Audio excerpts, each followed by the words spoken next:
Welcome back to Unleashed. This is Sheila Paylan reading Lent but Fabulous. Next Monday, Great Lent begins in the Armenian apostolic tradition and across much of the Eastern Christian world. It's meant to commemorate the 40 days Jesus spent in the wilderness, fasting and confronting temptation before stepping into the work that would come to define his life.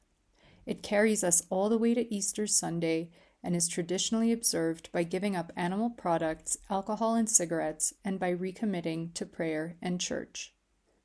My family wasn't particularly religious, so even though we celebrated Easter, we didn't grow up observing Lent, and I didn't really know anyone who did. But in Armenia, Lent is palpable. Restaurants adjust, offering vegan menus. Friends decide what they're going to give up. Drinking, smoking, meat, sugar, even sex, whatever feels hardest. They quit stuff they love, they do it together, and for once, those who abstain are not the odd ones out. Ever since moving to Armenia, I've admired it from a distance and resolved a few times to join in. But I have to confess that I've never actually managed to see it through, despite secretly wanting to. It's admittedly a bit of an anomaly for someone who regularly preaches virtues like discipline and self-sovereignty in this column. Part of the reason is that, quite frankly, most people around me who took on Lent made it look like the least fun thing in the world.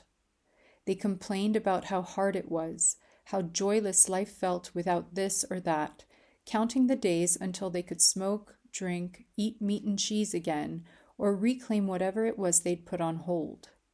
It basically looked like it sucked, and I don't like to do things that suck, so I bowed out early and told myself it wasn't for me. This year, I'm stepping back in, and this time, instead of looking at how most people do it, I'm looking at how Jesus did it. I obviously don't mean disappearing into the desert for 40 days without food, although every year there are stories of religious fanatics attempting to replicate the fast to the letter and dying for it. That's not the point. But there is now far too much literature and science out there that I can no longer ignore, touting the benefits of intermittent fasting or even occasional longer fasts that fall well short of 40 days. Jesus didn't give up just steaks and wine. He gave up everything for a defined period of time. I, on the other hand, am a master grazer. My favorite hobby is constant low-level snacking. A handful of nuts here, a piece of fruit there, maybe a square of chocolate or a coffee with something small beside it. I rarely let myself feel real hunger, and I usually eat standing on the go. I also rarely have a big meal, usually just some eggs for breakfast, a soup or salad for lunch and dinner, and all the little treats in between. Calorically, this isn't a problem, and I don't need to lose weight. But apparently, my eating habits are not ideal for metabolic health, cognitive function, or longevity. To be clear, this is not a competition. Lent is personal. If giving up meat or wine or Instagram for a season is what speaks to you, then by all means do that. I'm not here to out-Lent anyone. I'm just noticing that for me, the real challenge isn't cheese. It's impulse control and the micro-indulgent reflex to pop something into my mouth because I'm bored, restless, stressed, mildly hungry, or just in need of a tiny dopamine hit. And because I've never really sustained a proper fast or gone more than a night's sleep without a small snack, I've never given my body or my mind the chance to adapt. I start, then complain, and give up. So the question is, if we're going to do this, how do we make it fun? How do we observe Lent without whining and dragging ourselves towards Easter like it's a finish line or a prison release date? Because here's something else Jesus didn't do while fasting. He didn't complain, at least not as far as we're told. Maybe that's because he didn't treat it like a burden to endure. The Gospels say the Spirit led him into the wilderness. That doesn't sound like coercion or an obligation. It sounds like a calling. And he didn't fast to suffer for suffering's sake. He did it to prepare and emerge on the other side, ready to lead his ministry. He also made it look good.